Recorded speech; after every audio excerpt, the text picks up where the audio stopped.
Well, last May, the Obama administration announced a new rule requiring every public school in the country to let transgender students use whichever bathroom or locker room matched their preferred gender identity. Well, yesterday, the Trump administration retracted that rule, saying that bathroom policies like these are state issues and shouldn't be set by the decrees of 1600 Pennsylvania Avenue. Zach Pecanis is a senior advisor to the DNC and helms their Trump war room. This morning on Twitter, he called President Trump a monster for reverting to the policy in place just 1 year ago. He joins us now. Zach, thanks for coming on. Thanks for having me. So, I mean, I think there are two sides to every debate, including this one. What I was so struck by was your tweet where you, and I'm reading it now, I woke up feeling so sick to my stomach about the Trump White House's attacks on vulnerable LGBT kids. These people are monsters. And I thought to myself, was Obama attacking vulnerable LGBT kids a year ago before putting this policy into place? He spent 7 years as president and didn't do this. Was he a monster attacking LGBT kids during that time? Well, I mean, what we know is that he put these protections in place. And let's be clear about what we're actually talking about. This is guidance that was provided to schools that schools wanted and asked for. And it's for a very specific reason. They wanted to create a safe environment for all the kids in their school, and they wanted to avoid Title IX lawsuits. I mean, that's what's so mind-boggling about what the Trump administration did today. He took away practical guidance to school administrators and principals who were looking to create this safe environment and were looking to not get sued for Title IX violations. I mean, those guidelines still exist on the internet, presumably, and they could look them up. It's not like they're disappearing from the English language. And so I still am waiting for the answer to my question, though. It took the Obama people 7 years to do this. And that's fine with me, but I'm not the one calling people monsters for pulling them back. So, like, are you giving President Obama a pass for not acting on this sooner? I'm giving President Obama extraordinary praise for taking decisive action to protect these vulnerable kids.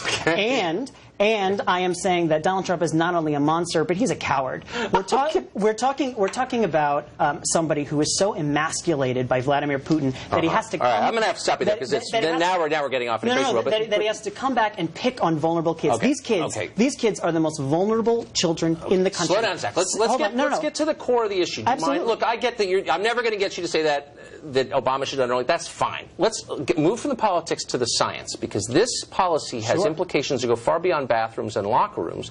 The core question is what constitutes male and female. And the implication of these guidelines that Obama put in place is that a man is someone who says he's a man, and a woman is someone who says she's a woman. You get to decide your gender. There's no biological anchor to sex anymore. It's all determined by the individual. So my obvious question for you is, how do I know if a person's male or female? Is there some other absolute standard that people have to meet to be male or female, other than what they say?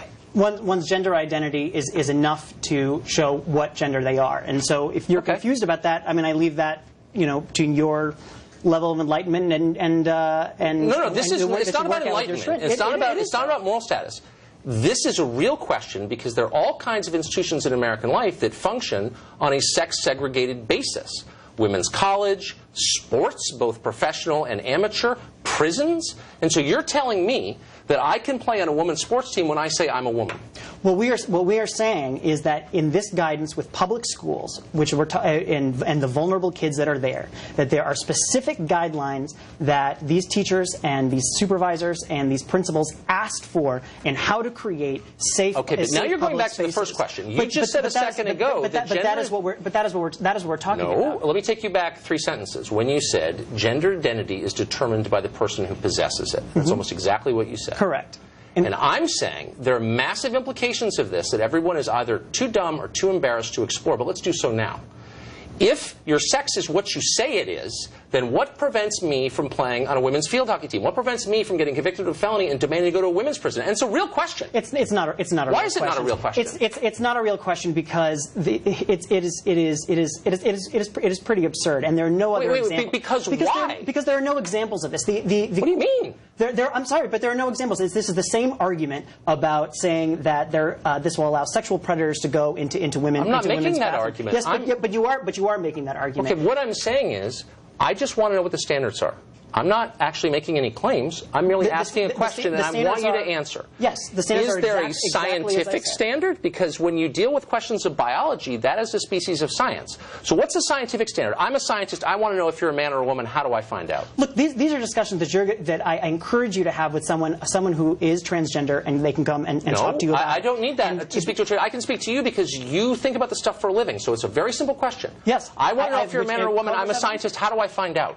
Your gender identity determines your gender, period. Okay. So should someone who looks like me, I look like a man, you think I was a man, I say I'm a woman, and I demand to play in a women's sports team, I demand to go to women's college, I demand a small business administration loan for women-owned businesses. That's a real thing. That's a billion-dollar question, for real. Can you turn me down if I say I'm a woman? The question that is on the table right now is about Title IX and about guidance. No, but you want to go off on Title IX applies. It's not a tangent. Title IX applies and was created around the question of women's sports.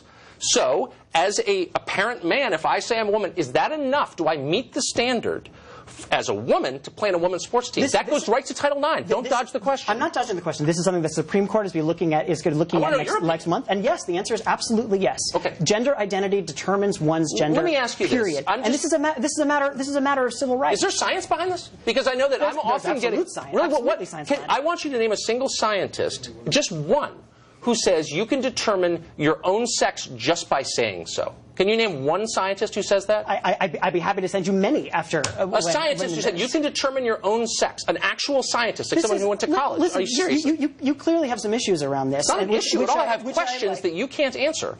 And you're instead throwing things like you're not enlightened. I'm asking you a sincere question. What's the science behind this?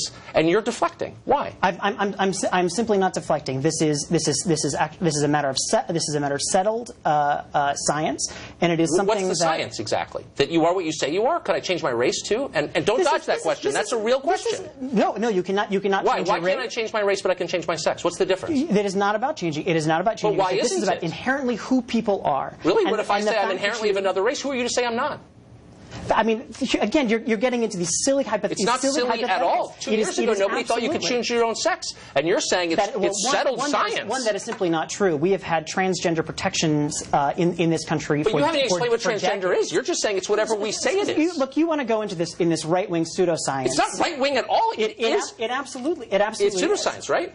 You name. I will give you $1,000 if you can find any scientist, like an actual biologist, at an accredited American college, willing to come on this show and say, here's the science, here's the state of play of biology 2017, name your sex, and that's what it is? I don't understand. You can't. I don't understand why you won't answer the question about why. I'll answer any question always. Excellent. Why shouldn't schools who are asking for it get guidance on how to create safe environments for all their kids? I would say that guidance exists. It floats on the internet, and if it's merely guidance, then the federal government needs no more to do with it. They could say, here's our guidance. You're undermining your own argument, which was weak to begin with. If it is as simple as that, then why do you care so much? Okay. Unfortunately, we're out of time. I'm actually enjoying this, but I want you to produce the scientist, just one. And let's make it Harvard. And I'll give you $1,000. And I'm not attacking anybody. I'm just asking the question. Anyway, we're out of time. Zach, it was great to see you.